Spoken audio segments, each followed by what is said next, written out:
If you were just doing full-time podcast, full-time startup, starting your own business, you would really miss the stability. But also when you have too much stability, life gets depressing. Yeah. And it's like you do need both. I think that the chase for passion is kind of a lie that we've been fed. That's not the answer for everyone. I don't think everyone just needs to be an entrepreneur. Like, we wouldn't have any other, like, stuff that we need then. As much as I'm talking very confidently about this, I'm equally grossed out by it, but it's the contract I've signed. Yeah. And so, like, if that's what I have to do, I'll do it. Oh my God, are we doing the cat interview right now? Yeah, I tricked you into it. We're doing the cat interview. I actually do have questions.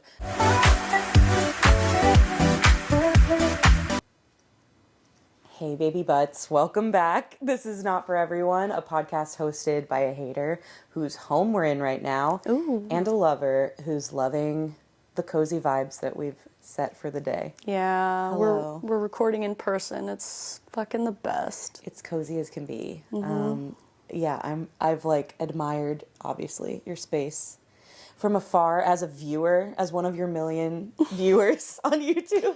And I'm like, really, it's even better in person. I'm really happy to be here. You really feel that way? Yeah, yes. Wow, Yeah, it's better like, in person? It's all making sense more. Okay. Do you know what I mean? Like understanding the layout, understanding how the layers. I know you talk about layering things behind each other. It's like really coming to life. Wow. Yeah. Thanks. That makes me happy. Yeah. Yeah. I think I have a fear that, it's like it's best online.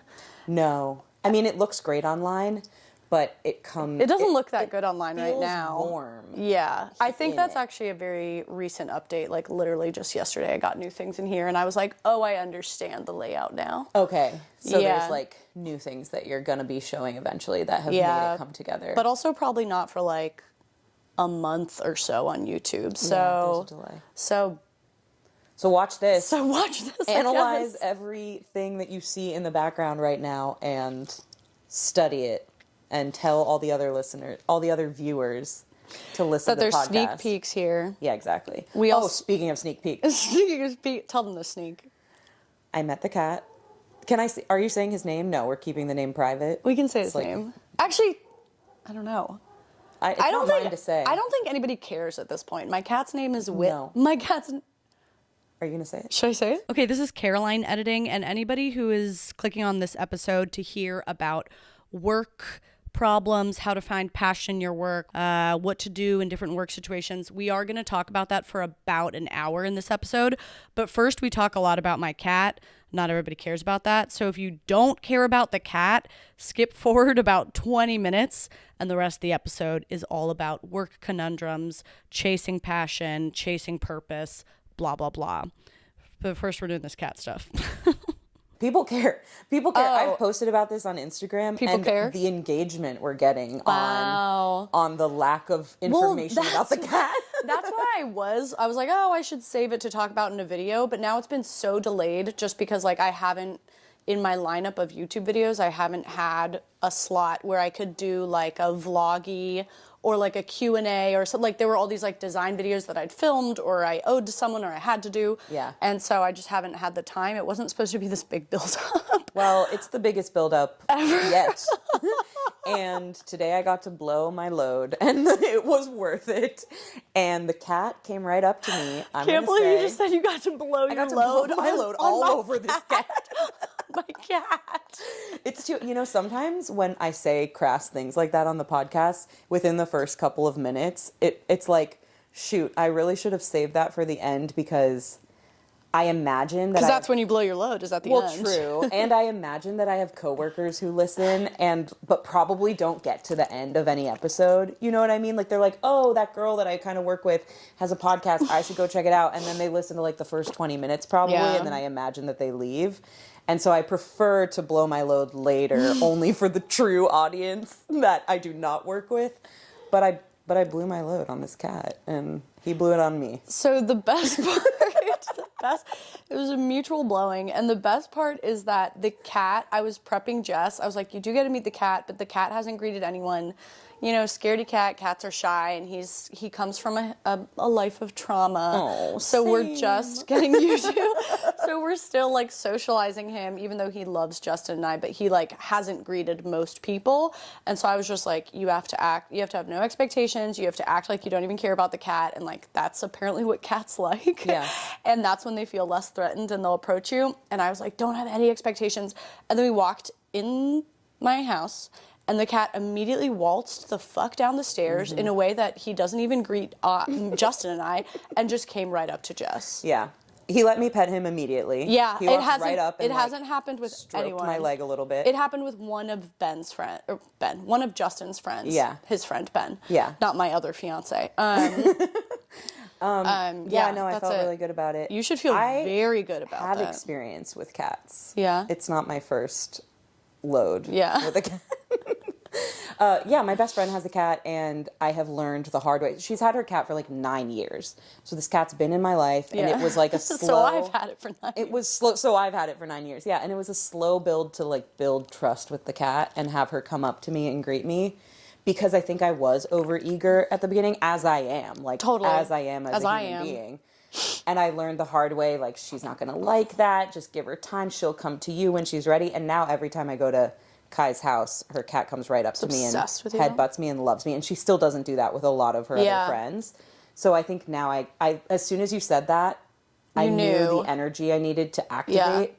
And here we are. We're best friends. He let me take a picture of him. He's sitting right over there on the stairs listening. He's literally, we just made eye contact. Yeah, he's like watching knowing you. eye contact. I wonder if he'll come over during the podcast. Yeah, I love him. But it's like, I didn't know all these things about cats that like, I didn't know anything about cats. Right. And then like within the first of like, oh, you have to like actually chill and like you can't make eye contact and don't acknowledge them and like get low on their level and like they always need to have an exit route and like let them like smell the back of your hand. I don't know, just so many, I feel like I know plenty about dogs. Yeah. And then there's all these like cat nuances. And then within the first week of owning this cat, I was like, how have I not been thinking about cats 24/7 before this? It's like I'm like, there's so much to know. There's so much nuance. And everyone, I feel like I'm like in this club and it's like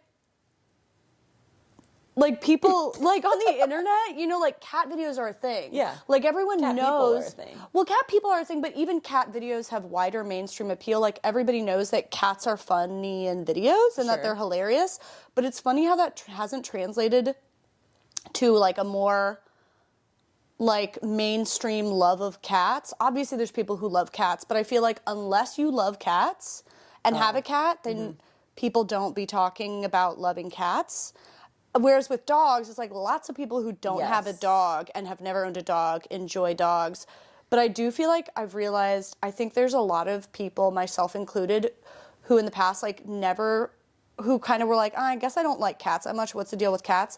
Because they don't immediately like most people. Yeah. And so like for me, the experience I had with most of my friends or family who had a cat was like, maybe they peek around a corner when you come over and they run away. They're not even around. And you don't like, have an experience and you're like, with what them. the fuck? Fuck Yeah. this cat. Yeah. But then they're so weird and funny. I agree. It is one of those things like you have to earn it over time, and so you would never know it unless you took the leap and got one. Yes. Which makes me wonder why you got one. Not because I think there's anything wrong with getting a cat, but more because you hadn't, to my knowledge, talked about that or been around a lot of cats before. No, never. So it just was like one day you guys decided, or what happened? What went wrong? What went wrong? I had lightly considered it. Oh my God, are we doing the cat interview right now? Yeah, I tricked you into it. We're doing the cat interview. I actually do have questions. So we have we can get into our real topics later, but we'll do some of the cat interview. I have a note in my phone that says questions about Caroline's cat. I've been saving this note for almost a month. The first question is, who do you think you are? But the second one is, what made you want a cat? So we can start there. I'm going to keep neurotically turning the camera on and off so we don't lose this footage. Okay. I had lightly entertained. I was like, maybe a cat would be good for me. I knew that I don't ever want to have a dog, even though I'm obsessed with like dogs. I love my family's dogs. I love other people's dogs, but I don't have the time to take care of a dog. Yeah. And then people had been like, yeah, you might like a cat, blah, blah, blah. I kind of was like, when I was living in my last place, I was like, yeah, I probably would enjoy that. They take care of themselves more. They're more like self-sufficient. But I also wasn't like, so horny to have a cat that I was going to do it. Yeah. And then we moved in here, and Justin really wanted to get a cat. Has he had them before? No. Oh, he just wanted one. He just decided he really wanted a cat. This is a very cat-like home.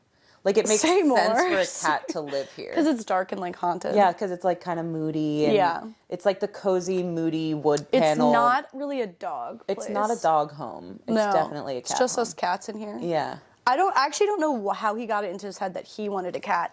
But he was like, I want a cat. And I was like, well, I love you, so we'll do what you want. He didn't twist my arm. I was just like, I'm not opposed. Yeah. But I also was like, I'm not taking care of it. Like, I'm not going to pet it if I don't want to pet it. I'm not going to, like, entertain it in the middle of the day. I'm going to do my work. I'm going to live my life. I'm already very busy. I'm not doing the litter. Like, if you want the cat, it's your cat. Right. Because I had got a dog with my ex, and I got it because he wanted it. He wanted a dog.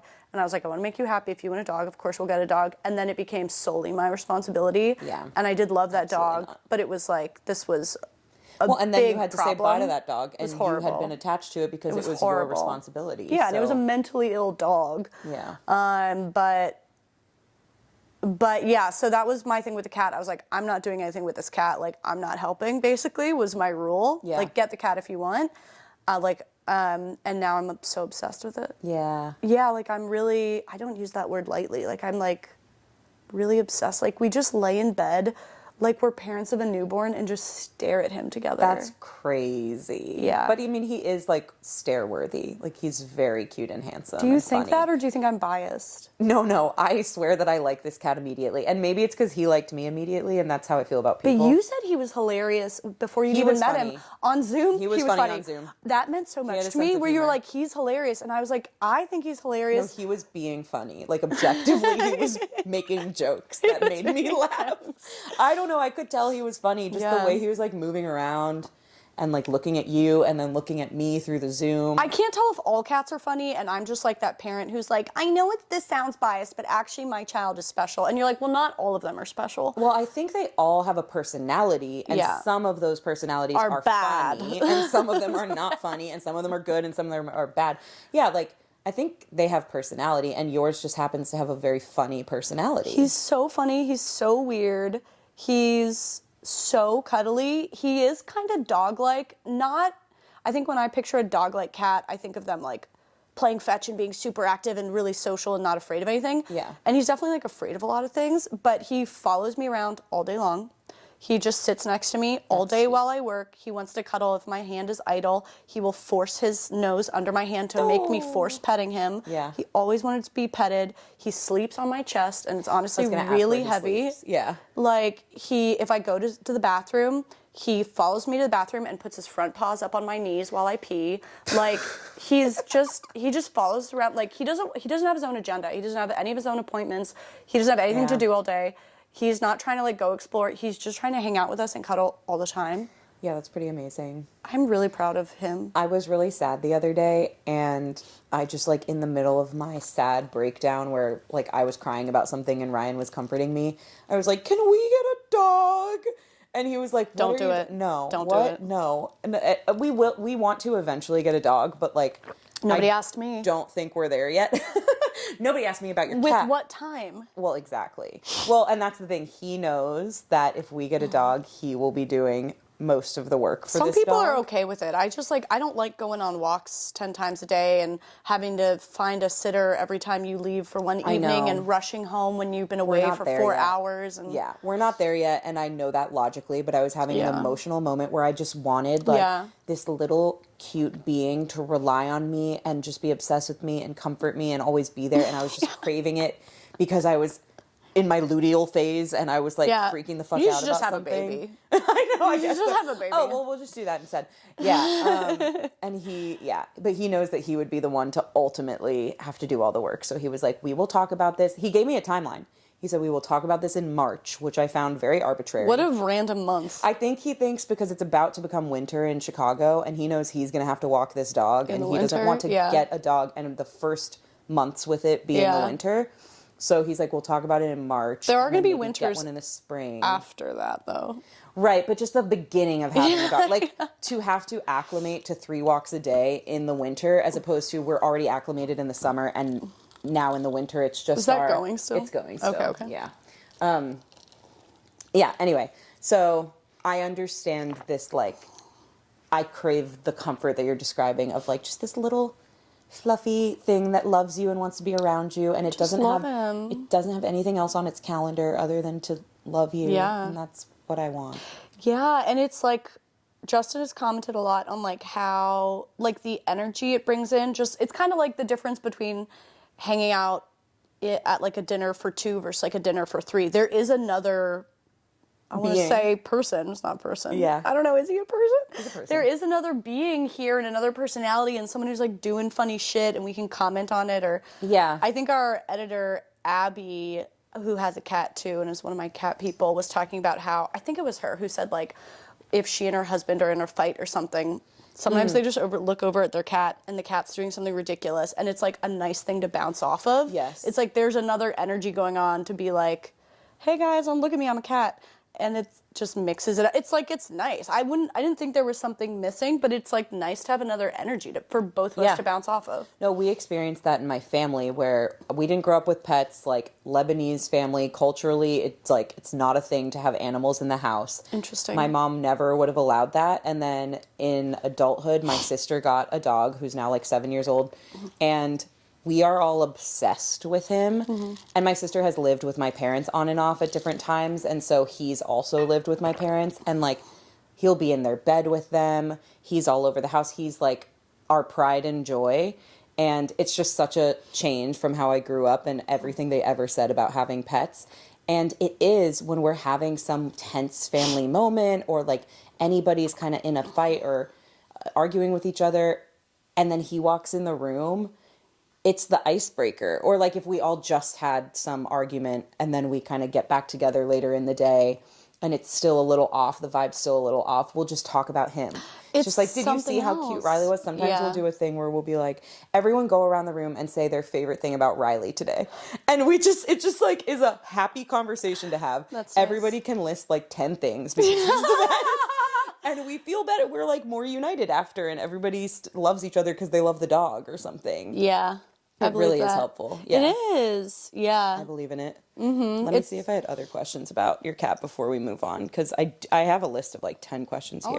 I'll entertain them. One thing I am working on is that my family has none of them are cat people. None of them have been around a cat. None of them have bonded with a cat.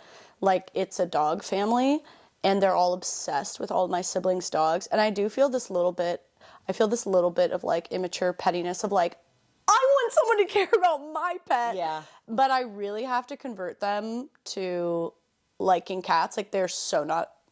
No one said anything, but I just knowing them, they're like not interested. But also, do they have to? Because the thing is, they don't have to, but I'm petty and I really want them. I want them to like. Justin actually asked me about this. He was like, what's the deal? He was like, why do you care if they like the cat? And I like almost started crying, and I was just like, I want people to care about what I care about. Care about you. But it's part of like, it's the same reason I don't need my family to like my boyfriend, my fiance, but it would make me really happy. Yes. I don't need them. Like, I'll still be with him if people don't get why I like him. But it is really nice. It's better if they do. Yeah. To feel like they get why you love this person so much. So it's just like that. I don't know why I have this so strongly. That being said, my little sister is really supporting my cat career. Okay. And it is a career. My parents. You have too many. My parents met him for the first time, and they were really just checking the box to do me a favor because like they can't. And then they were like so giggly. Oh my god. And they were so smiley, and they were really taken with him. I love that. I'm converting them. Yeah. Okay, good. Well, I was gonna say with a cat, I feel like it's a little different because with a dog, it's so much more, like you said earlier, kind of like an active presence in the home and an active part of your life where it's just kind of easy. You don't have to like fucking like negotiate with this terrorist that is a cat to like get them to talk to you. Which also kind of means like maybe they don't have to.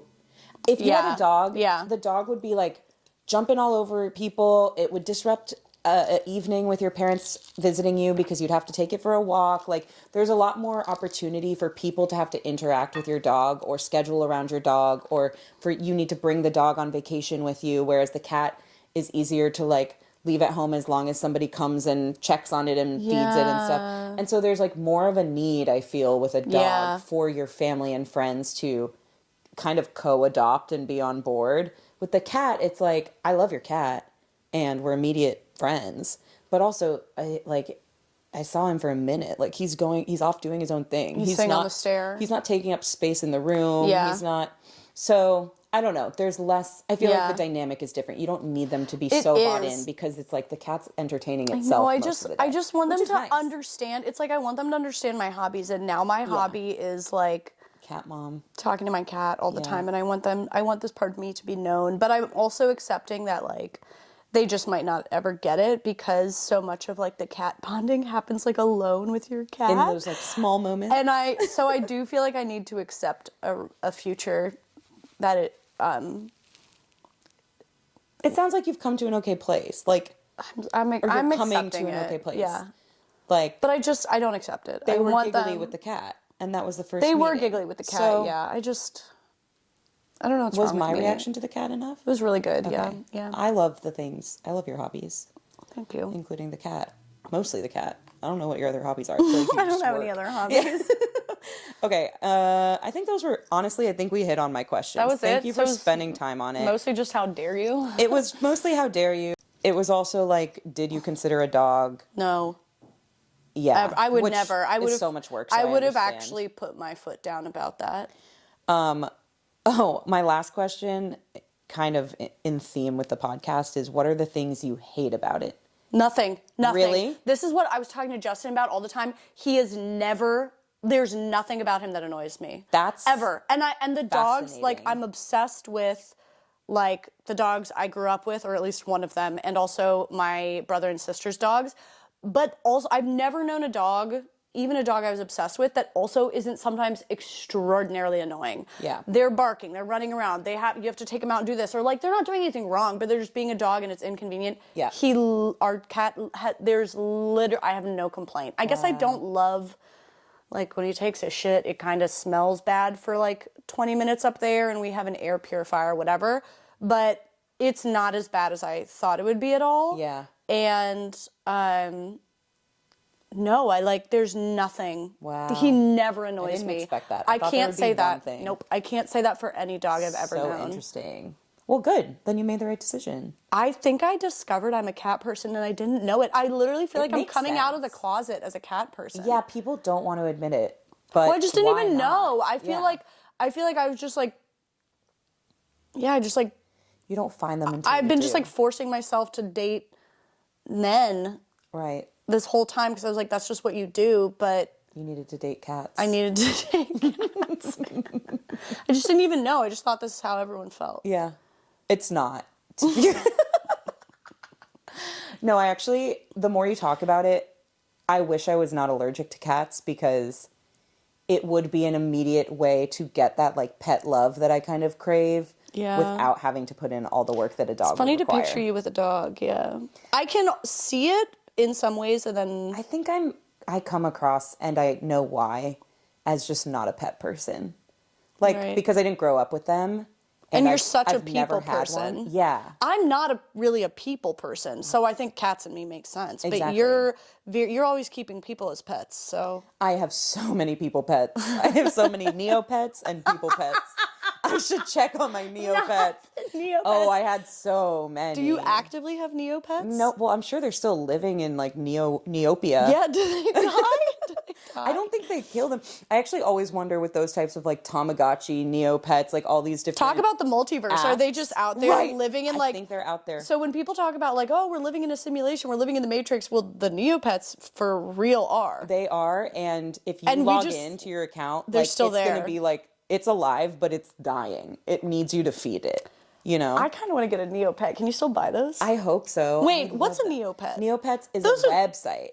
But I think they also have stuffed animals. I'm thinking of a Tamagotchi. Tamagotchi is the little electronic I'm thinking of a Tamagotchi. Okay. No, Neopets is a website where you can have a pet We did it in like 4th grade. I was gonna say, I thought that was like way after. I thought that was for kids younger than us. Oh, probably. Like I my was little still sister, doing it. my little Well, sister. you know what? Because I have a Neopet. little sister. Okay, I think that might be the reason why I was doing it. Yeah, you were grandfathered in. I was grandfathered into college. Like, I remember being in the library, at the library computer at our school in the 4th grade during like lunch, checking on my Neopet, and then somebody would walk by and I'd like hide the window. That's cute. I'd be like, No, I'm like looking at my library book. I think it was fine enough. Okay, yeah. Speaking of 4th grade computer time, I want you to do something with me. Don't say anything. I have a lot of thoughts. Don't say anything. Picture what that computer class looked like in 4th grade. Okay. Picture our teacher. Yeah. Oh, I picture him. Picture the song. I know it. And 3, 2, 1. It's apple kiwi time. It's apple kiwi time. I'm so happy that we could sing a song together because we're in person with each other. I know, we try to sing on Zoom all the time. So many hymns. So many hymns. Yeah, that was the song our computer teacher would sing to us in elementary school when we had to Apple quit the application. It was, it's apple kiwi time. I talk about that computer teacher a lot, Mr. Ellis. Shout out. Mr. Ellis. I think I had a crush on him. I think he was All right. the first chocolate man that I ever saw and was like, Chocolate man. yeah, I like what I'm seeing. He has cute songs. He taught me how to use Google or like Ask Jeeves. Yeah, like, we I've did learned Ask so Jeeves. much from we did him. Typing classes. He was like really tall and I liked it. Yeah. Yeah. Thank you, Mr. Ellis. I hope you're there somewhere listening to this. Should we do some questions? Yeah. Oh, I'm falling. Oh no. I have some career related, work related, passion related, those types of topics. Yeah. And I feel like we have some good ones. So should I just start? Should I just read the first one? Mm-hmm. Okay. This listener said, I have a question for you regarding passion and work. How do I actually find it? I'm a graphic designer and I always thought I was working with something I was passionate about. But this summer I was laid off and it put a lot into perspective, including the fact that I actually hate designing for other people. Just the thought of it makes my stomach turn. Now that I'm unemployed and very fortunate to have unemployment benefits, I don't feel rushed to find a new job. I've been trying to create content on YouTube, but it hasn't been easy. Not because of filming or the technical side, but because I don't really know what I'm passionate about. I don't know how to create videos that truly connect with people. I either come across as too sad and burned out or too motivated and fake. Do you think there's a way to find balance? How do you know what's worth sharing and what's better to keep for yourself? So after all this rambling, I guess my question comes down to, how do you connect passion into what you do?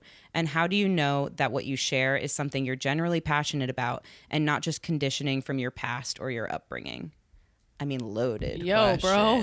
I don't know. How do you know? You listen to me on this podcast every week being like, so I did this thing and then I wasn't sure if that was really what was genuine to me. And then I remembered that the self doesn't exist. But then I was worried about that because that might not be genuine to me. Like, I don't know how to answer it, but I thought it was a good, interesting question. I really like that question. Yeah. Yeah. I think it's really relatable to start doing a job that you think you're passionate about and then realize that either you're not as passionate about it as you thought, or once you made it your career, it no longer felt fueled by passion. Like, that's something we talk about all the time. And the fact that you're not feeling energized and inspired to do your graphic design work for other people's projects makes a lot of sense to me. I feel like something I identified about myself when I was doing a lot of career exploration is like, more than any one topic or any one activity, like any one job that I could have, something that's important to me in my work and in how I spend my time is that it ultimately uses qualities about myself, like strengths that I have, to feed back into myself. Like, it's a little bit self-serving, but I found in every past job that I've had, the thing that frustrated me is like, I'm working for this other person's vision, or I'm working for this other person's money. Like, I'm not really seeing any of the return. And to boot, I'm also not really using any skills that I enjoy using. I'm not really like getting to better myself or grow in the ways that I want. And I think it's okay for your passion to be like, I want to do things that I like. I want to do things that feed into me.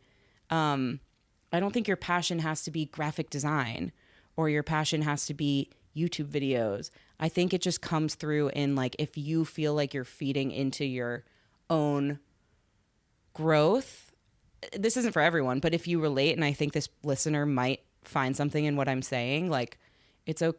I think it comes through when you're passionate about something and it's because you're doing something that like fulfills yourself. Does that make any sense? Yeah. Yeah. Like it's not about, I guess one way I think about it is like the thing you're doing, like graphic design or whatever. It's the thing you're doing, but that is not actually usually where the passion comes from. Passion is usually like why you're doing it. Yeah. Or the larger goal or motivation. I think like an easier parallel would be like, it's really annoying to take care of someone else's kids. Like it's kind of annoying. Yes. Great example. And it could be actually like, and the things you have to do to babysit or to nanny or to watch someone's kids for a weekend, you're going to have to do that times like a million when it's your own kids. But it feels very different when you're like, there's passion there because it's your kids. Yes. And like, it's not so much about like the thing you're doing. The mundane, like everyday shit might be the same or might be mind numbing in the same way, but it's like, what is the larger vision here? Yeah. And I do think it's a similar difference between like graphic design for someone else's company or bottom dollar or whatever versus graphic design because this lets me be independent or it's getting me to work in this field, or like even with, you know, with painting. Yes, you can have a passion for painting, but like most artists, a lot of artists feel very differently about painting when it's, or their medium when it's a commissioned work. Yeah. Versus when it is, I am painting is the medium in order to express this thing I've experienced in the world or this social thing or this whatever. Yeah. And so like painting, graphic design, spending time with kids, whatever the thing, the passion, alleged passion or activity is more just like the medium you're doing. That's the paintbrush, but you can use your paintbrush to just like fulfill a commission where someone said, hey, paint this picture of my dog. And you're like, I don't know this dog. I don't give a fuck about this dog. It's not really what I feel inspired to do. I guess I'm doing it with the medium that I like, but it is very different to be like, this is what I woke up and want to paint today. Yeah. I know a lot of artists feel that way about commissioned work. And I do think that happens.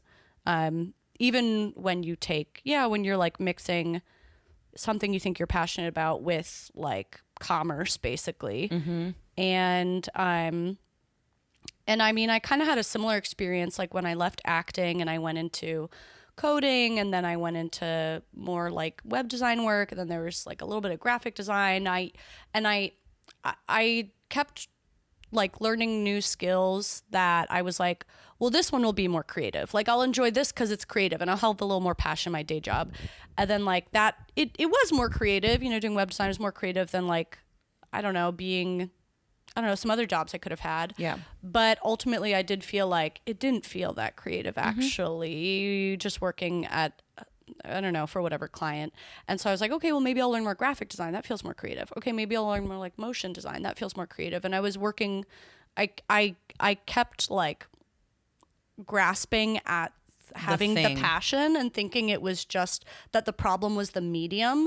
The problem is the coding, or the problem is the web design, or the problem is the graphic design. But for me, the discovery was like, it's not so much the thing I'm doing. It's like why I'm doing it and who, like, I do like, I personally like being my own boss. Yeah. And I've done, I've worked on websites plenty for you and I to build our websites or store or whatever. And it feels very different then. I'll do it late hours into the night. Yep. But, yeah. And then I do have a lot of feelings about passion itself. Like I guess I don't personally feel like passion isn't static. First of all, it changes all the time. And, you could even like, I feel the undulations with it in YouTube. And I love my work. I think I have like a very fortunate amount of passion in my work, and also the things that inspire me or feel genuine or feel energizing 1 month, they change in a few months, and then I have to constantly reevaluate what is energizing me now. And also I personally feel that I don't think it's reasonable to have an expectation that my work will be 100% passion. Yeah. I don't think that's reasonable in any single area of life, really, except maybe like a hobby, maybe something you're doing truly just for fun. Yeah. But as soon as you start mixing it with like, I don't know, like with YouTube, there's a lot of passion, but I also like am delivering to a client. The client is the whole audience and what they want. But I want there to be some of what I want, and I want there to be a correct amount of energy, and I want to not, burn out because I don't like the work. But I think there's like a balance of passion in any job. And I only say that to kind of, I personally don't think that there is a thing out there that you'll be Your totally passion forever. driven by passion and motivated by passion and fueled by passion nonstop for a really long time. I don't think that is the thing we're looking for.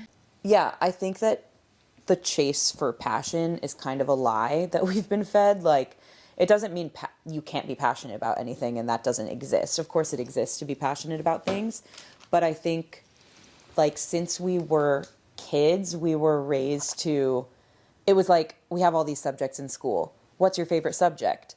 And then it would become, oh, you like math? Okay, you're going to be a mathematician, you're going to be a engineer, you're going to be, it's like we were trained to think that there's like a subject or a topic or a skill or a talent or a hobby or creative pursuit that would be the one thing for us all, and it's very rarely that. So I feel like what I have found is that I've learned all these skills that I thought were bullshit in my corporate career. Like, spent so many years learning Excel and learning PowerPoint and like getting really good at making slides and doing a data analysis and whatever.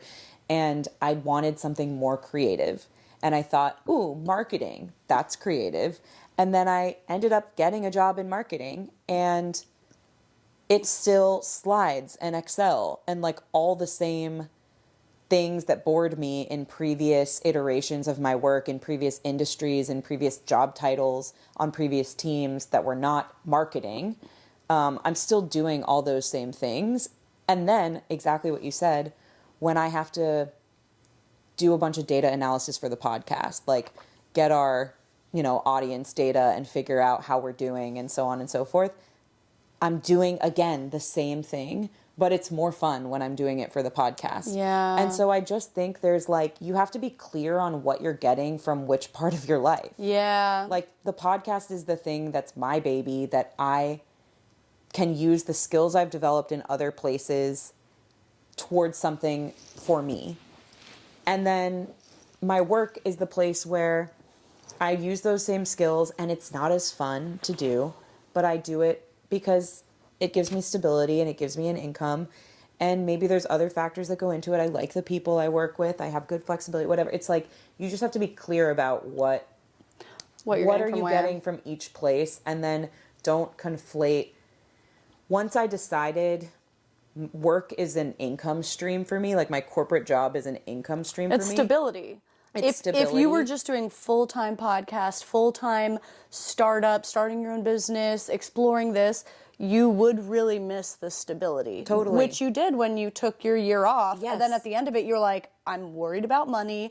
I'm worried about having a schedule. Every day is just fucking, a void. Yes. And, but also when you have too much stability, life gets depressing. Yeah. And it's like, you do need both. So yeah, I think it helps me to remind myself of that time, to remind myself when I'm like, I thought I was going to do cool creative marketing work, and instead I'm just making slides and doing data analysis. And it's like, okay, but the thing I'm doing is stability, is my income. Like, don't get it twisted. I have somewhere else where I get to feel more fulfilled and like I'm doing something I'm passionate about. So I don't know if I'm answering the person's question. I guess it's just like, if you're looking to find, I think her question was, how do you find it? Like, how do you find passion in your career? And I think that's the wrong question to be asking. I think it's more like, what are the tasks that you are willing to do, that you're good enough at, that like can provide the different things that you need in your life. And maybe sometimes it's passion, but sometimes it's stability, and sometimes it's this, and sometimes it's that. And like, find the mix and be clear on what you're getting from each thing, and like check yourself when you start to say, oh, but I'm not passionate about this. Okay, yeah, but you're getting paid. You're getting stability. You're getting, sometimes I literally like look around my house when I'm really frustrated at work, and I'm like, I bought my house. You know, like I'm sitting in the thing. That's the reason that I did it. Yeah. You know, you have to just You have to remind yourself. Remind yourself. Or when I get really frustrated about stuff at work, like I've been taking a lot of moments lately, because I am getting really frustrated at work, to just remind myself like, okay, this isn't the be all end all. I have things about my life outside of this. And this is the thing that gives me something I decided is important to me and decide that I need. And it doesn't have to give me passion. You know? Yeah, I think you can like, because I think like for us, or at least for me, the answer was like, oh, I really want to run my own business. That is where the passion comes from. It's not necessarily just what I'm doing day to day, but that's not the answer for everyone. I don't think everyone just needs to be an entrepreneur. Like we wouldn't have any other like stuff that we need then. But we just have like more Instagram ads, but yeah, so I don't think it's that everyone needs to become an entrepreneur and start your own business and be in charge of your own baby, but kind of asking like, what are other ways you could bring passion into your life that maybe actually might not be in work? Because I think about sometimes like when you have like a sort of annoying run-in, I don't know, at the grocery store, or like an annoying like, I don't know, exchange with a cashier or something. If that exchange is in the context of like one of the best days of your life, it doesn't even register. Like it doesn't matter. But if it's in the context of one of the like most unfulfilling, passionless, disheartening, depressing days of your life, it's the fucking worst. Yeah. And I do feel like there is so much of like, sometimes I find myself looking at areas of my life critically and being like, it's not good enough. It's not giving me enough. But actually, it's something else somewhere else isn't giving me enough. And that thing is giving me all that thing might reasonably be able to give. Yeah. But I'm missing things elsewhere. And I think it's a lot of like a balance. And it might not be, you can always look to, you know, where can you add more passion in your work? But I also just think that caps out. And there's a natural, cap to how much passion anyone will have in their career routinely. And it might be better and have bigger effects and be more sustainable to bring in passion in areas that aren't related to work at all, and it might actually really change how you feel about your work too. Yeah. You know? And she was saying that right now she doesn't feel pressure to find a new job. Oh, I didn't know who you were talking about. I was like, who? I was like, because who said that? Unemployment. And so like it is a good time to be testing things and figuring out, like, if you're not in a rush to start making money again, then see what hobbies you can find, or see, I guess she's starting YouTube. I thought her question was interesting about, like, how do you make sure that your content connects with people? Dude, that's an existential question. Yeah. I feel like that is something people say I'm good at, and I think I'm good at that, and I am constantly recalculating how to do it. Yeah. Because like literally last night I was on like a dark spiral and looking at my page, and like my channel's doing better than it ever has, and also I felt the energy and like the inspiration draining from me. Maybe because I have it like I don't fucking know why. I'm trying to figure it out. But this is basically why at least once a year I've started doing kind of like a little personal retreat to like examine the status quo, like what's the status of everything, how do I want to change work for the next coming year, or even just the next few months, like what has changed for me, where's my energy, what am I interested in, because it just keeps changing. Yeah. It just keeps changing, and I don't know, it's not an easy answer for the content creation thing, because it is specifically a mix of passion and following your energy while balancing that with fucking commerce. The fact that people are watching. And it's your job. Yeah. If you were just doing content as like a video diary and you don't need to make money off of it and you don't need it to be reliable And then, yeah, it can just be like, just listen to your energy. Just do what you feel. Just say what you feel. But as soon as you make it your job, it's, it would be, I think it's horrible advice to say only listen to that. It's one thing you listen to, but it's not going to be the only thing. And that applies really to any business. I watched, I don't know, there was like some fucking Instagram reel or something I saw about this, I don't even know, this is a bad story because I can't remember it, but this girl talking about how like, back, 4 years ago, she was just like making candles in her home for fun, for gifts, for friends and blah. And so she thought it'd be so great to turn this into a business. And little did she know that then it meant she was like a slave to these candles and like a slave to this thing that used to bring her joy. And it was, keeping track of stock and updating websites and databases and doing media and marketing and like, not being able to try to create new candle products, and just like you get chained to it in a very different way. I think that just is true, not even just for YouTube, but for any time you want to turn that passion into your job. Yeah, I think so too. I mean, it's such an interesting thing because on Peaking, my other podcast, I've been talking to like small business and entrepreneurs, particularly women in like creative spaces. And the thing that I've been learning so much is that for those of them who, at least right now, have like a good relationship with the content creation type of work that they're doing, they are also doing something else, or they're in a position where they don't need to be stressing about money from it. And it allows it to be more creative, more passionate, more fun. They can try different things and not feel like there's a risk in failing as much. They feel less beholden to like any one thing or the audience or a sponsor or whatever. And it's been an interesting reset of my own relationship to that sort of work. And just like, oh, maybe for me, it doesn't mean obviously like you and many people do it full time and it works for them, but not without the ups and downs that you're describing. And maybe for me, it's not actually something that I want to do full time because I appreciate that I have something else giving me the stability and I can like put other things into this. So I don't know. I guess what I'm saying is the listener who wrote in, they were talking about like they feel fine financially right now and they're trying this YouTube thing. And what I would say to them if it were me is like, keep trying the YouTube thing.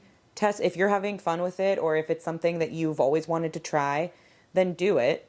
But I think take away the pressure that it needs to become your career, because I do feel like you definitely won't find the passion then. I do feel like that's the one-way ticket for it not to become your career, like, or at least not to become a career that you still feel passionate about. If you're still trying to like discover the energy and the authenticity and the passion, so you have to explore. Yeah. Which means you have to be able to flush stuff down the toilet.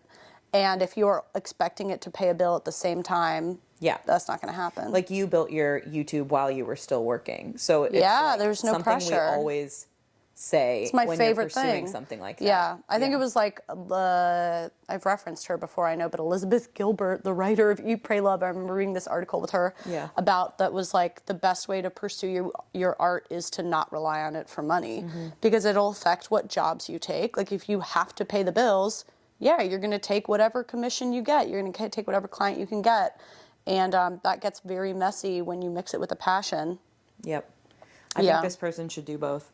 See if you can take find the pressure off. a different graphic design job and just treat it. It's okay if you're designing for other people because you have your YouTube on the side. That's the thing you're doing for you. Like that's kind of where I land on a situation like this. Diversified fulfillment, y'all. Yeah. Literally, like maybe 3 weeks ago, you kind of called it out on a podcast where I was talking about like life is really good, but I also kind of felt like I didn't have any reason to live. Yeah. And you were like, how do you... In the same episode, you were like, I have never been happier. And then by the end of the episode, you were like, I just don't know if there's like purpose. And I kept saying that. Which is relatable, extremely relatable. I was in the midst of it and I didn't understand it at the time. But like that week or so, I kept expressing this to people. where I'd be like, I'm not depressed. I'm not depressed. Everything is in life is like really good. Nothing's wrong. Like, I'm so fortunate and I'm not depressed. I just don't know what's the point of waking up in the morning. And I wasn't saying it as a joke, but then people kept laughing. It was funny. And I was like, but there was a difference to me. I was like, I know what it feels like to be depressed. Yeah. And I'm not depressed. But like something is real. I really don't feel any passion for life at all. Yeah. And then eventually I realized it was just because I was working 24/7. Yeah. I was working all the time. It was one of these weeks where I was doing like 15-hour days back to back, and nothing was wrong in my relationship. Everything was great with my cat. Nothing was wrong with my friends. Nothing was wrong with my family. The weather was nice. It has been summer. I'm in good health. Your job is your dream job, I if have you're a working dream all job. the time. Yeah. I can pay my bills. Yeah. And I was really stumped. I was like, so yeah, everything in life is great. I don't even have anything to complain about, but I really don't know what's the point of living. And then I just realized the job is the same dream job I've had. I've had the same amount of passion, blah, blah, blah, but I was doing nothing else fulfilling. Yeah. I wasn't getting time. I wasn't getting alone time. I wasn't getting quality time with Justin. I wasn't getting quality time to stare at my cat. I wasn't getting outside. I didn't have time to go to the gym. I wasn't having spontaneous time to see my friends. I wasn't doing any of the other things that bring fulfillment and passion to life. And so that colored the passion I was feeling at work. Yep. The work was actually the dream job, but it made it feel completely passionless. It can't fix everything. No. It can't fix everything. Like, chasing passion in your career, it is a way to go, and you can find a career that you're more passionate about or that you're extremely passionate about. But if it's the only thing that's keeping you alive, then that's not going to last. It's like a falsehood to chase that in one thing. I really think that that's the reminder. Like, that's the living proof. Look at the what you overall described. equation. Yeah, I do think that a lot of it is not like, let us save you quitting your job. Let us save you going on the sabbatical. I feel like this happens with any friend who goes on sabbatical. At the end of it, they're like, this is fucking hell. Give me a fucking job. Yeah. And you can do that. The experimentation is never wasted. It's not. It's so important. It's the best thing I ever did, and that is because on the other side of it, I found out what I'm talking about right now. Yeah, you found out what you had, I mean? too. Yeah. Yeah. But, like, also just keep some balance. It just takes the pressure off of everything. Yeah. And it's a constant recalibration, too. Like, balance is such an annoying word because I feel like I'm constantly chasing balance. The same way I'm chasing passion, the same way I'm chasing fulfillment. Like, I'm constantly chasing, like, there's this perfect balance that once I find it, then we'll just be there. It will just be there and everything will be good. And I figured out exactly the amount of work and the exact amount of podcasts and the exact amount of friends and the exact amount of relationship and whatever. And, like, it's just an impossible thing to chase. So many of the things we've been told are going to be good for us. Find a job you're passionate about. Find balance in your life. Diversify fulfillment. Like, even the things we talk about, it's like, none of that is going to be the situation consistently forever. It just doesn't stay. Period. It doesn't stay. Yeah. You have to keep doing it. Yeah. Yeah, oh shit, I had a thought. Oh. Did the cat have a thought? The cat, I was trying to get a cat purr on camera. I was trying to get his little tush on camera, but he's sitting on the end of it. He's sitting there. Yeah, you little cat. Wow, he's really sitting with you. He's been looking at me this whole time. Come and sat with anybody. I know.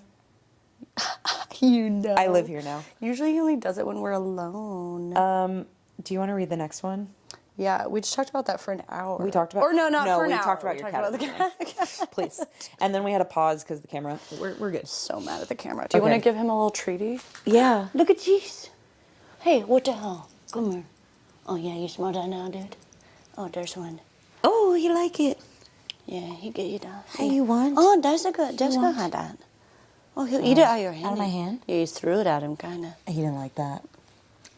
Oh, you take more. Yeah. Yes. Very food motivated. Wait, he loves. He don't see very good. See, he doesn't see that. He doesn't see that He because doesn't it's see with my that. ring. No, he just doesn't see very well. Okay, what if we put it? There you go. You saw. Oh. Good munchings. I enjoyed that. Good munch. Oh, yeah. Just a bottle kissing. This episode is sponsored by Betterhelp. We all know that I'm the type of person who ends up in deep, meaningful conversations with any random person on the street, a mailman, a Uber driver, a nail tech, a bartender, a person who just walked by me and I thought they had a cute skirt on. I end up talking to anybody and everybody, and a lot of times it ends up turning into kind of a mini therapy session between me and that stranger. I find it easier sometimes to talk to somebody that isn't intimately involved in my life and doesn't know all the people I'm talking about. It feels easier to listen to. It feels a little more impartial, a little less biased. That is why therapy rocks. Like, honestly, what I just described equals therapy without the licensed professional, which is kind of a key part. So instead of leaving your house and talking to strangers about your problems, try out BetterHelp. As the largest online therapy provider in the world, BetterHelp can provide access to mental health professionals with a diverse variety of experience. Find the one with BetterHelp. Our listeners get 10% off their first month at betterhelp.com/notforeveryone. That's BetterHelp, HELP.com/notforeveryone. As a master of public health, I never thought I'd flex that on this podcast, but it is the truth. As a scientist, kind of, and a master of public health, definitely, I'm alerting you that cold and flu season is coming. And what that means is that you should get those doctor's appointments on the calendar. You should stop putting them off. You should make sure that you get your flu shot, that you have your kids' pediatricians for the winter season. I feel like back to school means they're already coming home with some weird hand, foot, mouth. Just make sure you have those doctors locked and loaded, and Zocdoc can help you do that. Zocdoc is a free app and website where you can search and compare high-quality in-network doctors and click to instantly book an appointment. I personally use Zocdoc all the time to look for doctors, find new doctors, keep up in my roster of doctors. And I think you should too. So stop putting off those doctor's appointments and go to Zocdoc.com/notforeveryone to find and instantly book a top-rated doctor today. Okay, you read this one. Oh. No Watmus. No Wat. Did I ever say his name? Mm-mm. That's good. I know. I cut you off, and I realized I did that, and then I thought it was very funny. His name doesn't even matter because I mostly call him Rat. Yeah. Rat. I've noticed that. Ratmus. Rat, cat. Oh, I just saw, speaking of Ratmus, I just saw up the rat's ass. He just went right, whoop. Whoop, whoop, whoop. Okay. Okay. Next WHATADO. Our next WHATADO says, I'm a brand manager at a super small company, dream role, because I got to build the brand from scratch and I really love the work itself. The tough part is the team dynamic. It's just 3 of us, and my coworkers aren't very driven or strategic, which makes me feel isolated since I'm always the one pushing things forward. And honestly, I get annoyed a lot, and I hate when I let myself get emotional over work. It's hard because I can't lean on other departments for support. So curious, would you stay in a job where you love the work but don't click with the people, or switch to something where you love the team but not the work? To be honest, the problem was the opposite in my last job, but it was a different pain, so any tips on managing your energy with bad coworkers would be welcome. P.S. I've been listening to Not For Everyone for over a year, and it makes my Thursdays so much better. Love you, Kooks. Sweetness. We love you too. Wow, that was really sweet. That sucks to not like your coworkers, and more than not like your coworkers, They don't do their job? They don't do their job. She's not like, she's not like impressed with them. Like, she doesn't fight to be strategic or I don't know. She's not feeling like her energy is matched, and like maybe her intelligence or strategic mind or whatever is matched, and that's really difficult. It's one thing to not like your coworkers as people, like they have annoying habits, but they do the job. As long as they do the job. These one kind of do both. Yeah, exactly. So that sucks. That sounds very unpleasant in multiple ways. Yeah. Like, to me, I think the people that you work with are critical. Like, I think liking enough, it doesn't mean you never have a challenge with them, but liking, and honestly, more than liking, respecting the people that you work with and thinking like, yeah, they have something to add here is a critical part of work for me. And so I would, if I lived in the binary world that she's talking about of like, it's either I like my team and I hate my job, or I hate my job but I like my team, I would prioritize liking the team. That being said, Yeah. I don't know why she thinks it has to be one or the other. I mean, I know it's hard to find the perfect This one's also job. kind of not either.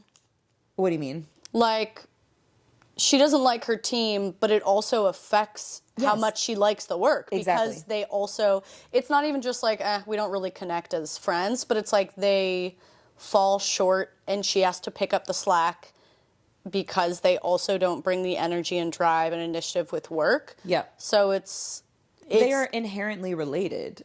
It's a cyclical thing. Like, thinking of them as two check boxes and one or the other is checked at any given time doesn't really make sense. And then here, none are checked. Yeah. Yeah. I mean, I agree that I think for most people, liking the team, don't do that. Don't eat that wire. no. No, that's bad boy. No, sir. No, that's not toy. That's not for you. That's nasty boy. Oh, you're getting zooms. I can tell. Uh-oh. You want to eat my toes? Ow! No, not for you. No zooms It's right now. not for everyone. Not for everyone. Not for you. Why do you think this wire is Put it up yours? here. You've seen wires before.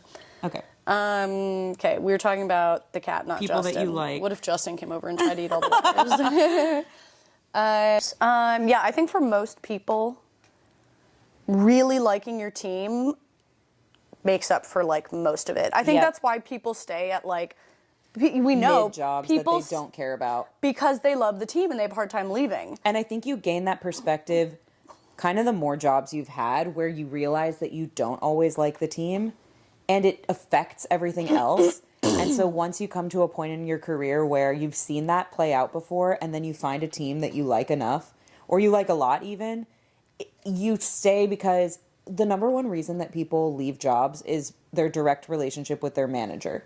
Like the person that you report to and whether you like and respect them enough. It's the number one Ooh, that's reason. crazy. I didn't know that, but it Yes, makes it's sense. the number one reason people leave jobs. So that's everything. That has nothing to do with the work and if it's fulfilling or creative or your dream job on paper. It's everything to do with the person that you're working with day to day, who's responsible for your growth, who you confide in and who mentors you. Like, that is what the day-to-day of work is like, I got to get something done with this person. Yeah. I don't know. Or think about how like when there starts to be a wave of people quitting and leaving, when there's like a really good clique of people at work and everyone gets along and it's kind of this gang, we always go for a drink, blah, blah, blah. And then when there starts to be a trend of like one person leaves, but then it's two, but then it's three, and then a bunch of people leave, so many more people will leave because that, family or whatever is the thing that was keeping people there. Once you take that away. So like that is very powerful. I think most people would prefer that. It also doesn't mean that has to be the only thing you want, but you just have neither in this. And the fact that it's only two other people there with you, like this team of three, there's not even somewhere to hide with that bullshit. Like, I would be losing my shit all the time. That sounds horrible. I really question. I think that the listener seems attached to the idea of this job. Like, I'm a brand manager and it's my dream job. Like, that's just a sentence on paper. But if the experience of your day-to-day work is like pulling teeth because the people around you aren't holding up their end of the bargain and you don't feel well matched mentally and strategically and all of that, like that is actually your experience at work. Your experience at work is not your title at the company, because there's so many titles at companies that you might glorify, you might have thought you wanted for such a long time, but once you get there, if the work is draining you and the people are hard to work with, like that's your day to day. I think we get too attached to like the headline of like, this is what I do and it's what I always wanted to do. Then you get there. And then like, what are the bullets underneath that? Yeah. What does it actually feel like? Yeah. Yeah. Like being like, oh, I always wanted to live in New York. And then you live there and you're like, I always wanted to live here, but I am pretty lonely. Yeah. It is really expensive. My quality of life has gone down a lot. But I think I love the city. But like, it's New York, but and I I'm hate depressed. it. And I'm really depressed. Yeah. Yeah. I think the thing for this person to do, like, I guess a couple questions that she didn't give us answers to are like, how much can you, if you really feel like there's still something here to salvage, like how much can you influence these other people or mentor them, or like infuse the culture with a little bit more strategic thinking. Like, that's hard to do, but I've seen it happen if you feel really passionately for some reason about this place. Like, my best friend Kai, she works at a nonprofit, a legal nonprofit. She doesn't make enough. She's a lawyer, an attorney. She doesn't make enough money because she works in a nonprofit for how educated and strategic and amazing she is. When you clarified that it was a legal nonprofit, I was like, that's good. It's not under the table. It's not illegal. Yeah, it's not illegal. It's not illegal. Yeah. And she does really hard work protecting victims of domestic violence. And she's really it's a choice to work at a place like that because it's something she's passionate about and she's good at, and, you know, all these things. But it's a tough environment. You don't make enough for how tough it is. And there's a lot of dynamics. She's worked there for a long time, and there's a lot of dynamics are at play amongst team members, and just like the culture of the place has kind of evolved and changed over time in good ways and bad ways, whatever. I don't want to say too much about it. It's not my workplace. But I sometimes have questioned her when she's told me a story about like the bullshit she's dealing with her coworkers and her clients and so on and so forth. And I'm like, why don't you go do this somewhere else? Like, you don't have to be at this one place. You know that, right?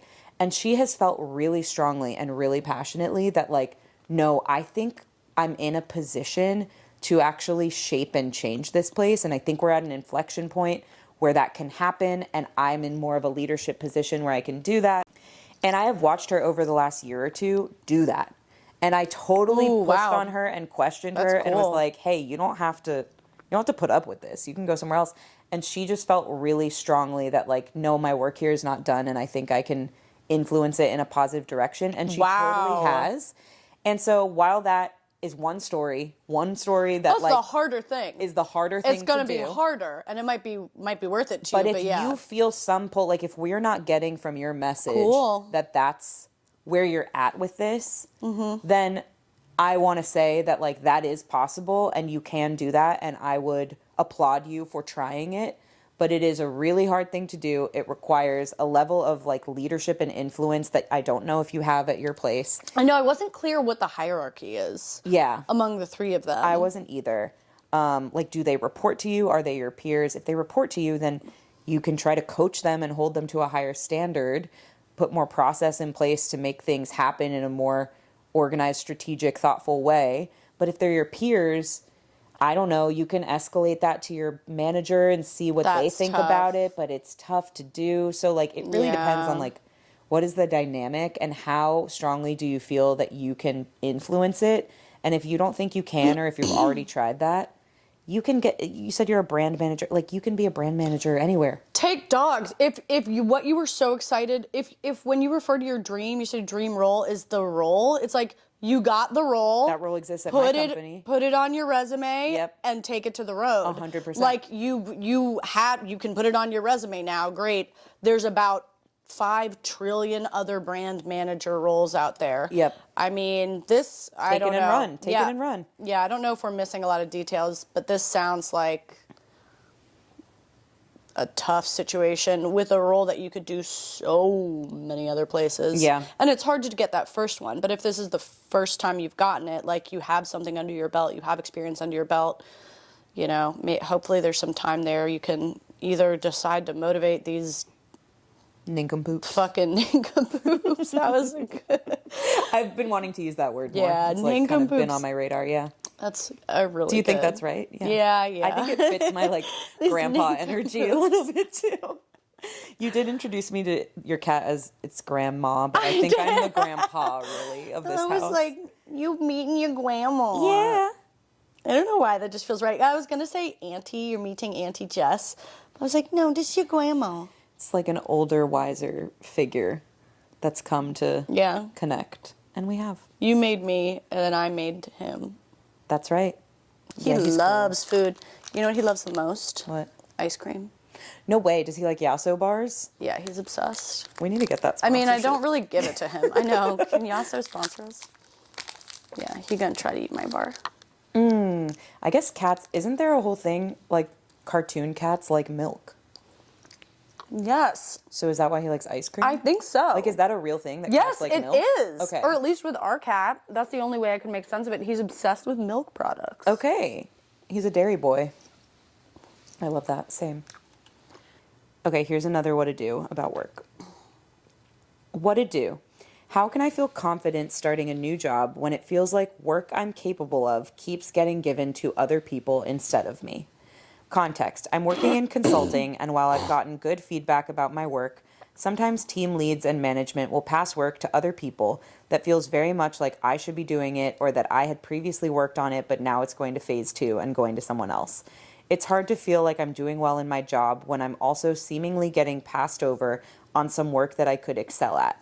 I don't know if this has ever happened to you all or if you have a way to shift the mindset, but I would appreciate it. Thanks so much, and I've been loving the pod, particularly Hot Not Bothered. Cute. Oh, You're welcome. Cute. Okay. Okay. This just really spoke to me because of the consulting.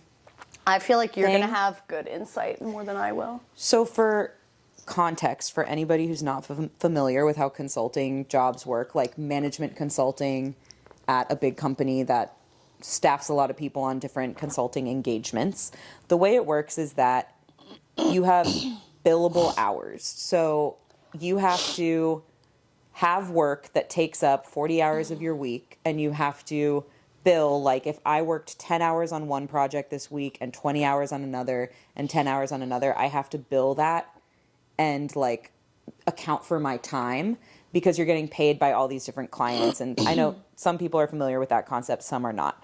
So the reason why that's relevant to this listener's WHATADO, I think, is because there can be a little bit of a culture in consulting where you have to like go after work. You kind of have to like fight to be the one that got staffed on that project so that you stay billable, because your billable hours is what then amounts to like if you get a promotion or if you get a bonus or if you get a raise. They look at over the year who has worked, who has been staffed on projects for the most amount of time and who has like the highest, they call it utilization or billable hours, and it directly informs your growth at a company.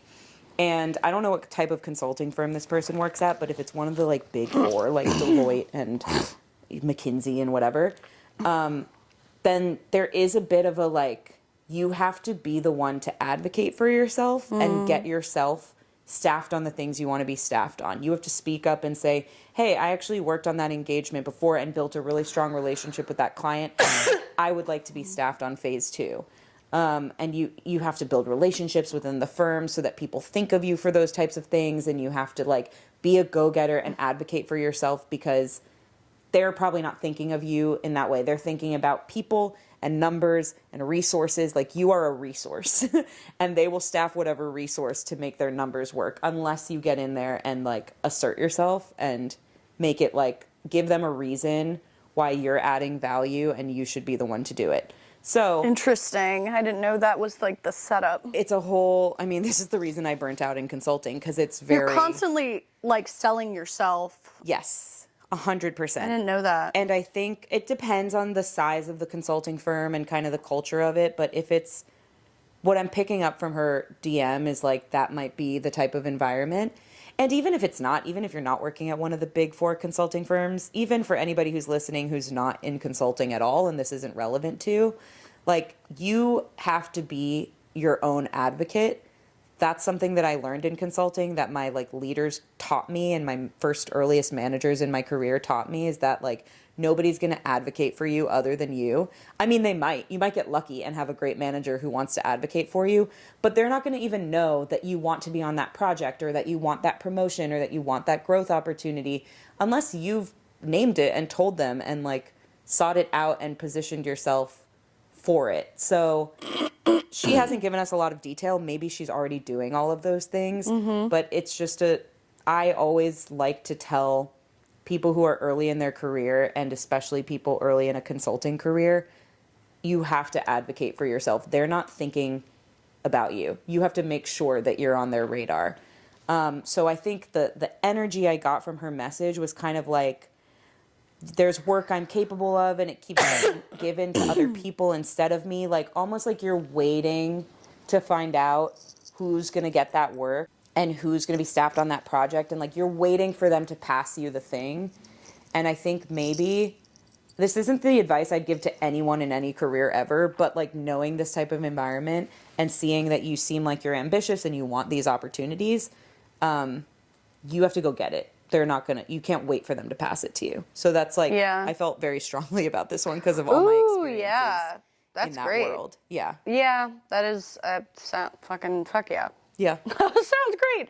I think the thing, I don't know that much about consulting, but the thing that stood out to me was something I do hear a lot of people talk about in all kinds of different jobs, of being like, but I'm capable of doing that work. And I do feel like we don't know anything about this, listener, but I have heard that a lot of times from people who haven't accounted for what's sometimes referred to as like the political or the relational part of work. And that exists not just in consulting, it exists in the government, it exists in fucking everything. Yeah. Which is, and I think, saying it's political, obviously that often has like a negative connotation, but what it really just means is like, if you have two people who could equally do the job, they're equally capable of doing the job, and you like one, and you have a relationship with one, which one would you have do it? Yep. And the other one you don't like that much, but they're as capable. There's just a lot more to almost all work than are you capable of doing it. Yep. It's a lot more than that. And I'm totally agree. And I think it's human. I don't even think it's like, I don't think political, there's a political way that's fucked up where you're trying to get things from people, but then there's also just like the relational kind of political where it's like, well, if I have to staff this project and I'm gonna have to work with this person all day long, and these two people have great credentials, but one's like, I don't really know them, and the other one I know I love working with. Yep. Like, okay, that's a political hire, and that, I mean, I don't know if that's a correct term of political, but it's not just about your credentials, it's not just about your skills. Or like, I have so many friends who talk about like, in different industries, all different industries, they'll have like a peer or someone under them who openly complains about how they didn't get promoted, or openly complains about blah, blah, and my friend will be like, yeah, but like, they're miserable in the office, or like nobody likes working with them, or they always are like bringing issues, or they're always, and that, I didn't get any of that from this listener. Yeah. But just like, there's a lot more to the That goes decision into it. than it's just like, could you do it? Yeah. You do have to make yourself likable to a certain extent, unless you are offering, to a certain extent, unless you are offering something that they could not get anywhere else. Yeah, like such a specific expertise Yes. that nobody else on the team Or you're has. so far head and shoulders above it that you basically have a monopoly and they couldn't get it anywhere else. Like, Yeah. okay, great. Then that's when, shitty people will use that leverage to act like an asshole. It's because like, okay, well, I don't have to be nice anymore. But I do think, and honestly, this was not easy for me, like in acting, in tech, like I'm not good at, I don't know. I'm not good at selling myself. I'm Schmoozing. not good at schmoozing. And I know it doesn't have to be disingenuous. It can just mean building friendships and like acquaintanceships with people. But I found this really hard. I found it really, really hard to do. And I do think that like I like my work now because like I don't really have to. Yeah. The only people I need to like me are like my audience. And other than that, like I don't need anybody else to like approve of me really. That's a million people.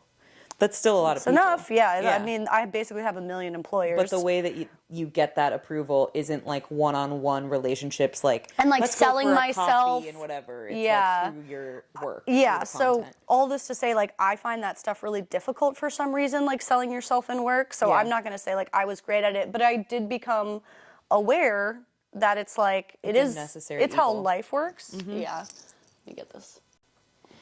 Yeah, I think one of the biggest things I've learned in that department, because I don't know if I was always good at it. I think I've always been good at like becoming friendly with people and forming authentic relationships with people I meet at work, whether I'm working with them on a project or whether they're the front desk person. Like I just move through the world in a way where I'm kind of like friendly and end up having an inside joke with somebody and they kind of become aware of me and there's a good rapport there. So that part hasn't ever been hard for me, but I think the thing that I've realized is that even if you have that, people don't necessarily know that you have that you have to find ways to demonstrate it, to document it. Like the thing I keep To thinking document about, your inside jokes, but like documentation. kind of, yeah. You do. I will be Give it to us. very like direct and transparent right now and say, I'm trying to position myself for a promotion at my job. And one of the things that's been said to me, it's agreed that I'm like already operating at the next level of like what they expect the next level above me to be doing in terms of my work output. But the thing that I've been told is like, we need to get you more visibility in the company. Yeah. Which is like, what the fuck does that even mean? More opportunities to do work that leadership is involved with, more opportunities to present on calls, more opportunities to own, like, Jess is the one, this cat is so cute. Jess is the one that did that thing, and it is like a highly visible thing for the company. And maybe our VP was involved in that project, or it's something where the CEO needed to be on the call because it's like for a really important client. Like, and they need that for when they go to pitch you for the job because it's not like because the those VP, are the people in the room. And it's not the VP who's going to be putting you in that job, but they need to like justify it. They need to be like, oh yeah, Jess DeBakey, she's good. Yeah. They just need to make it an easy call. Like to really solidify it, because there's also at a lot of these bigger companies only so many promotions that are like granted per cycle. There's probably a bunch of people who could just fucking do the job. Totally. Not always. There's also a lot of idiots out there, but totally. Yeah, it's a lot more than just like I'm capable of doing the job. Exactly. And they're like, okay, we only have budget to promote 10 people in this cycle. Who are the 10 people going to be? It's going to come down to more than who was capable of doing the job. It's going to come down to like, who do we actually not only know that they're capable of the job, but also know who they are and know that they've like risen to the occasion in a time when there was something really important going on, or that we've just heard of them a lot, like literally just that they've heard of you a lot. Mm-hmm. And I feel like at my company, I told you guys the story a few weeks ago of how I like did this whole MC gig at our big retreat. Like, people know who I am. You were doing your PR. Yeah, I mean, that was brand part of the recognition. That was part of the reason I didn't say no to that, even though I didn't really want to do it, because I was like, this is in front of 200 people at the company, and if I do a good job, which I will, then they'll know my name. Yeah. And I know that that's important for like my goals and my growth. And so I kind of said to my manager just this week, I was like, okay, you're telling me that I need more visibility to get the promotion. I feel like I have visibility. I feel like I'm on calls with leadership all the time. I'm positioning my work in front of them all the time. Like, what's missing? Hosted the Dundies. Like, you need me to do a fucking striptease? I hosted the Dundies. Yeah, right. I think they do need that. Yeah, they're need, like, show us. Me and my Skims bralette. Show us, slip us a little bit. Yeah. But what he said was like, I agree. I think you do already have a lot of that visibility. I think we need to just like document it more.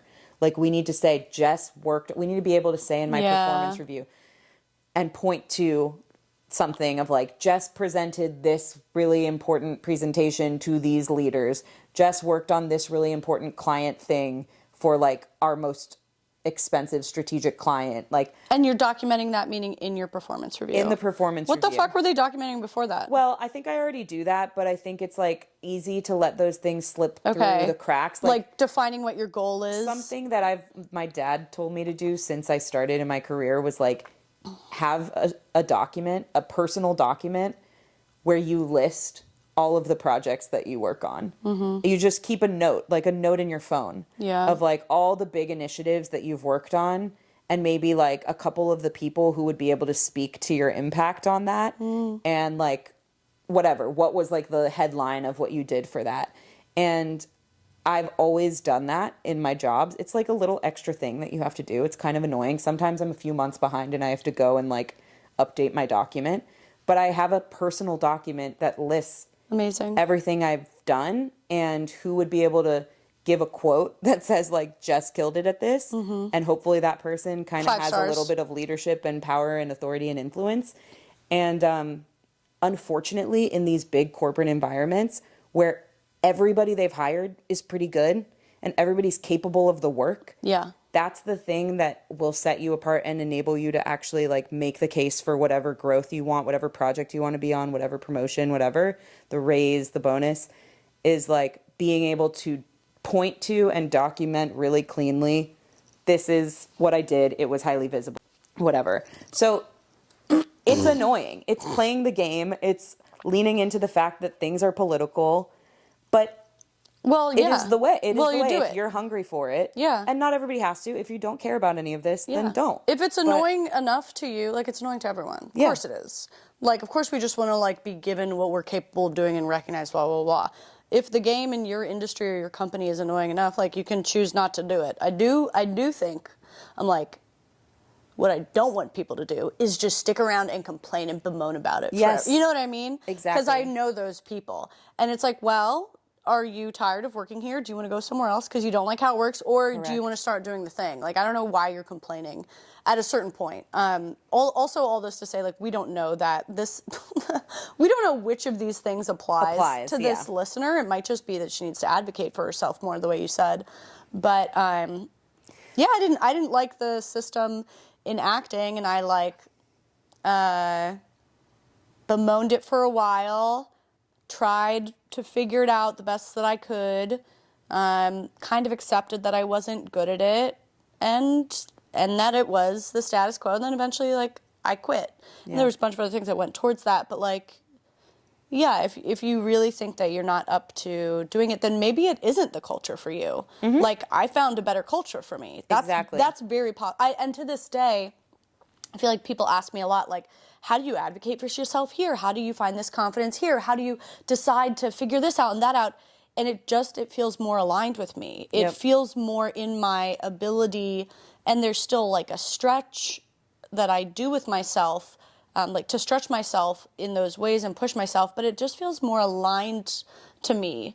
And I look back at like what was required in the traditional entertainment world, and I think to this day I wouldn't be able to do it. Yeah. Yeah, it's definitely not for everyone. And I think that's a weird thing that I wouldn't say I like about corporate, but I know how to do it. Yeah. And I'm good at doing it. And it makes it palatable for me to stay in my corporate job because I do know how to play the game a little bit, and I know how to get people to like me, and I know how to like check all these boxes and make sure that I'm going to be positioned for the growth that I want. And I do think if you're going to be in an environment like that, then it's kind of, it's a necessary evil, or it's not the environment for you, and that's okay too. And there's lots of other jobs, smaller companies or non-consulting for this person, or, whatever. Like if everything I'm saying grosses you the fuck out, I don't blame you. There are other cultures. I'm equally, as much as I'm talking very confidently about this and saying I'm good at it, I'm equally grossed out by it, but it's the contract I've signed. Yeah. It's like, this is the world I'm in, and I am a person who wants to grow wherever I am. And so, like, if that's what I have to do, I'll do it.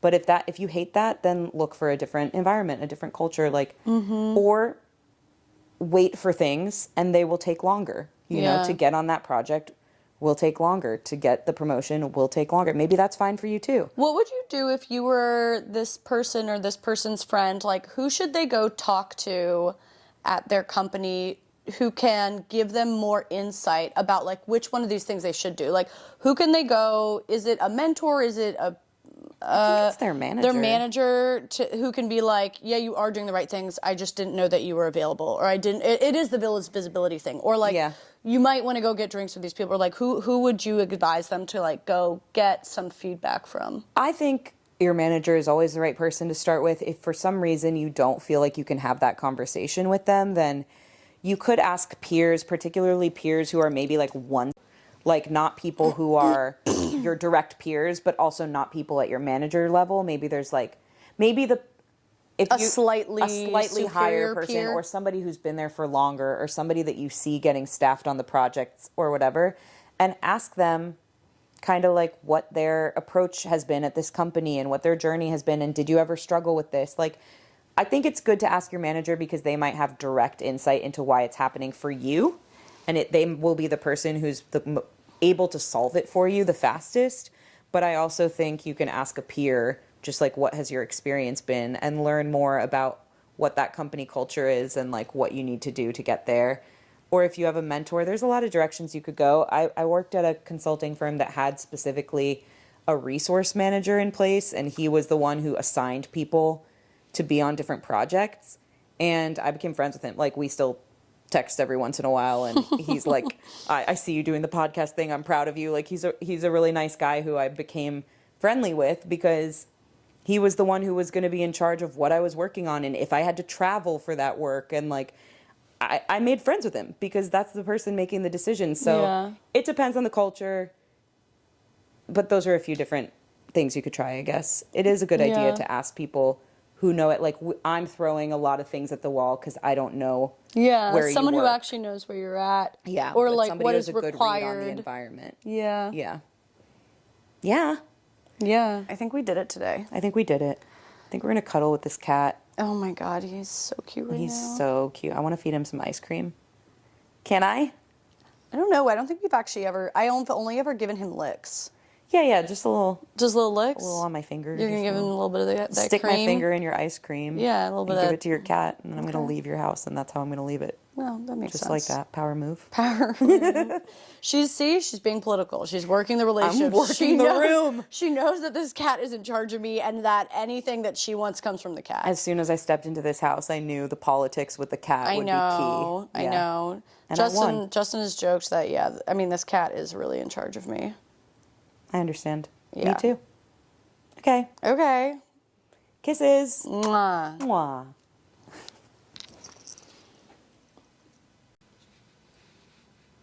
What's going on, cat? Just staring at Jess.